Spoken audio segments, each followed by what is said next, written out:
Police and other law enforcement officers are mandated to protect every member of the public. That's what some policymakers and members of the public believe they do. But for sex workers, this is a far cry from their experience. Sex workers are assumed to be shielded from criminal prosecution under laws introduced in 2014, but they describe their interactions with law enforcement as harmful. What are the harms and abuses that stem from law enforcement? Brandy, an Indigenous sex worker, was assaulted by the police while on her way to meet a client.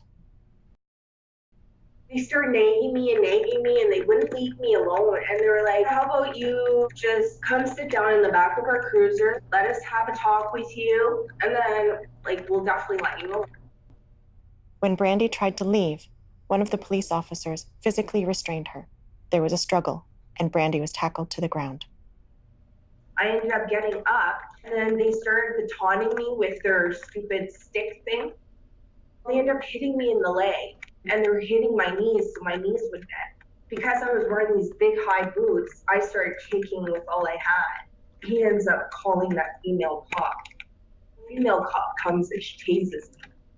I have 3 cops on me, and constantly saying that I was resisting. They end up tasing me, they taunt me, they end up cuffing me, and they tried to get the other cuff on me. I was already mad as can be, but they beat me up pretty good. The 2 male officers were using their stupid batons. They were roughing me up all over the ground. One punched me in the rib and fractured one of my rib cages. It was just ridiculous. They threw me in the drunk tank.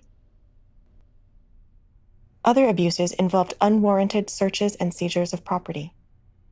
Law enforcement may search sex workers' workplaces under the pretext of ending exploitation, but sex workers do not find this protective. Veronica worked at a massage parlor and told us about the searches she's experienced.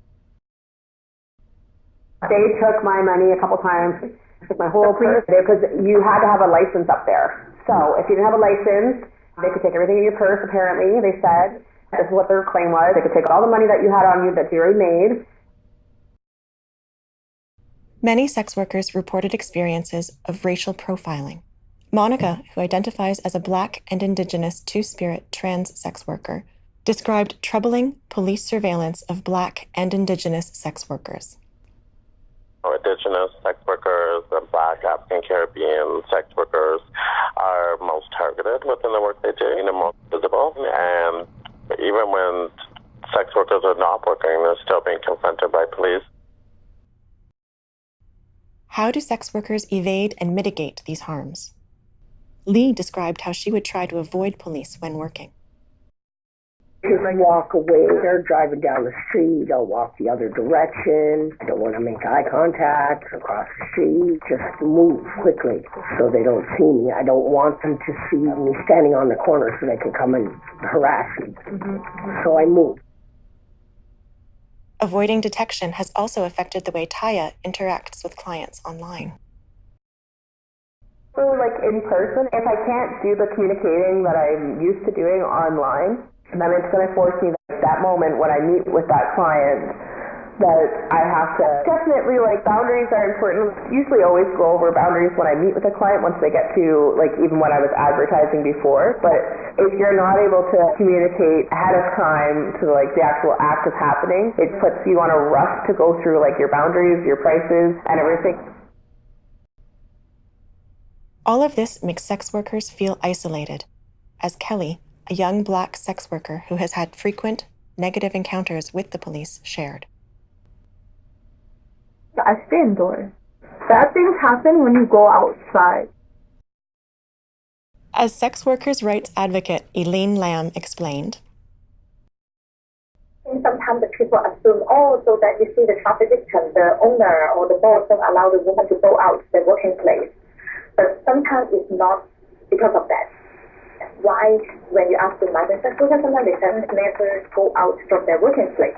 It's not because someone locks them up, because it's not safe for them to go out, because they're in the remote area, they don't know anyone. They don't stay there with the neighborhood, that is, they don't want to go out.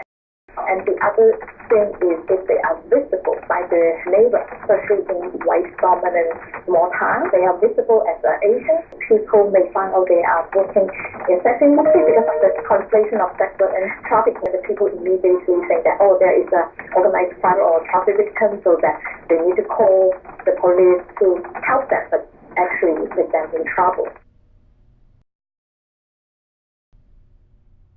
Sex workers must invest a lot of energy into protecting themselves from law enforcement. As Veronica shared, I find it's almost equal avoiding cops versus avoiding aggressors. It almost takes from keeping an eye on tricks when you've got to watch for police now, who might be trying to set you up. What are the impacts of law enforcement presence in sex workers' lives?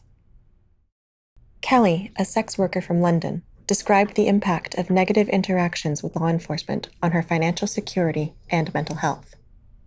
Yeah, well, if I can't work, I make less money. And when I make less money, it makes it harder. Like, I got to supplement my income somehow. I've had to resort to going voluntary work, and I've never wanted to do that in my life.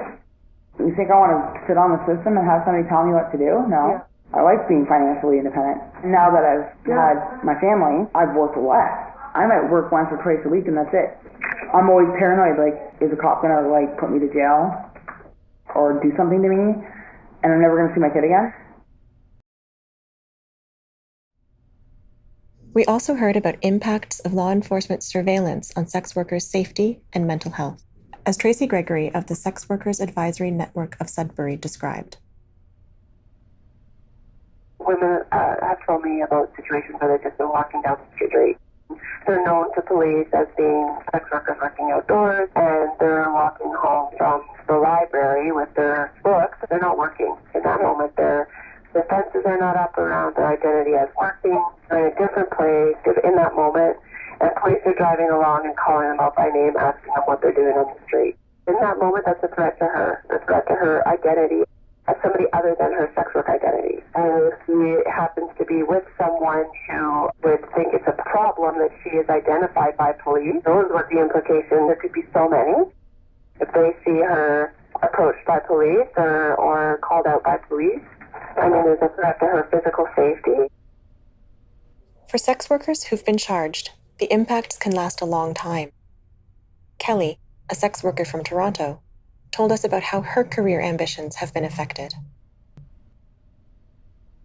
It does really affect me because I want to be a nurse working in the helping sector, which works closely with police. I don't think hospitals will hire you. The threat of law enforcement can also have implications for sex workers' family life.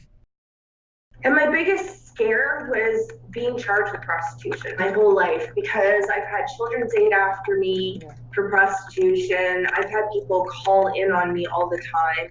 They were always at my door saying, you know what, we got a call saying that you were prostituting, that you're on drugs. The harassment got so bad that my only protection for my kids so they wouldn't end up in care was to give them to my ex's family.